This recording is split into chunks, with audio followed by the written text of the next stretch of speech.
Hello everybody and welcome. In this video I will show you how to pair your headphones Skullcandy Rail to your PC.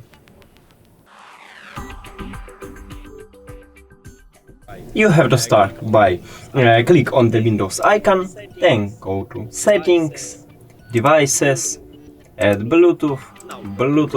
Now open the case and remove your headphones from it.